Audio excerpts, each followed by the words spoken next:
Guys, आज की video बहुत इंटरेस्टिंग एंड हेल्पफुल है आप सभी के लिए। और इंटरेस्टिंग इसलिए है क्योंकि ये जो ट्रिक है, ये एक ट्रिक से हम लोग जो है करने वाले हैं। और जिस टॉपिक को मैं आज कवर करने वाली हूँ, वो टॉपिक जो है आपके जो बोर्ड में है, वो आता ही आता है। एंड ये जो है बहुत सालों से आ रहा है एंड ये कंपलसरी है, क्योंकि ये जो टॉपिक है वो रस है और आपकी हिंदी व्याकरण में आता है। चाहे वो क्लास 10 से हो, चाहे वो 12th से हो, दोनों ही क्लास के लिए काफ़ी इम्पोर्टेंट है। तो जैसे कि आपने मेरे थंबनेल पर देखा ये कि एक परिभाषा से सारे रस लिखने वाले हैं हम लोग। तो इसकी ट्रिक क्या है और कैसे इसे लिखेंगे कि एक परिभाषा रहे और सारे रस हम लोग लिख सकें, तो ऐसा क्या है? तो अगर आप भी 90% लाना चाहते हैं तो इस टॉपिक को स्किप मत कीजिएगा। And welcome back to my channel next इनवेन and you are watching me on next इनवेन। तो चलिए शुरू करते हैं। क्या है वो? सबसे पहले यहाँ पर जो है मैंने आपके जो इम्पोर्टेंट रस होते हैं वो दिए हैं सारे। 12th में तो इतने ही होते हैं, पर हाथ से रस में दो टाइप के हो जाते हैं, एक वियोग रस हो जाता है, एक और हो जाता है।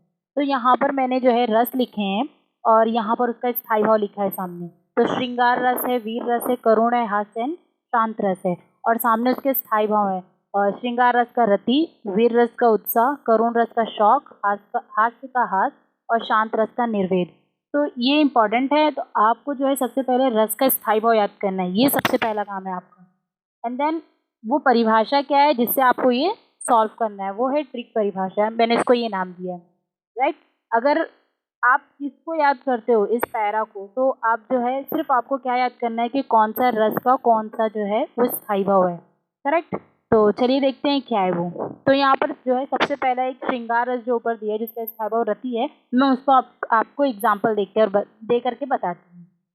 तो जो है पहला है, यहाँ पर देखिए, भाव, विभाव, अनुभाव तथा संचारी भाव के संयोग से यदि हमारे हृदय में रति, जैसे मैंने हाईलाइट किया है, अभी मैं आपको बताती हूँ कैसे मैंने हाईलाइट क्यों किया है, नामक स्थायी भाव की उत्पत्ति होती है, तो उसे श्रृंगार रस कहते हैं। यही वो ट्रिक परिभाषा है जो आपको पूरे जितने भी रस हैं वहाँ अप्लाई करना है। तो यहाँ पर जो है मैंने श्रृंगार रस का बताया, तो यहाँ पर मैंने उसका स्थायी भाव लिया और उसे हाईलाइट किया है रति, और यहाँ नीचे हाईलाइट किया है श्रृंगार रस को। दैट मीन्स अगर आपका कोई भी आता है तो आपको हृदय में रति जो यहाँ पर है, श्रृंगार रस का जो स्थायी भाव है, वहाँ पर आपको जो भी रस आता है उसका स्थायी भाव लिखना है।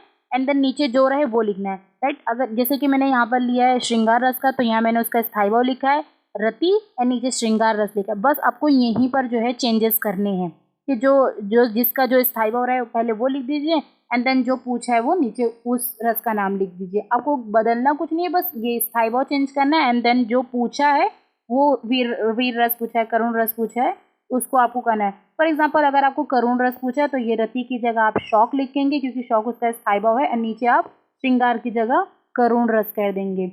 तो ये ट्रिक आपको कैसी लगी मुझे कमेंट सेक्शन में ज़रूर बताएं। एंड अगर आप मेरे चैनल पर पहली बार विजिट कर रहे हैं तो मेरे चैनल को सब्सक्राइब कर लीजिए ताकि मेरी वीडियो की कोई भी नोटिफिकेशन हो वो आप तक सबसे पहले पहुंच जाए। And thank you so much for watching this video.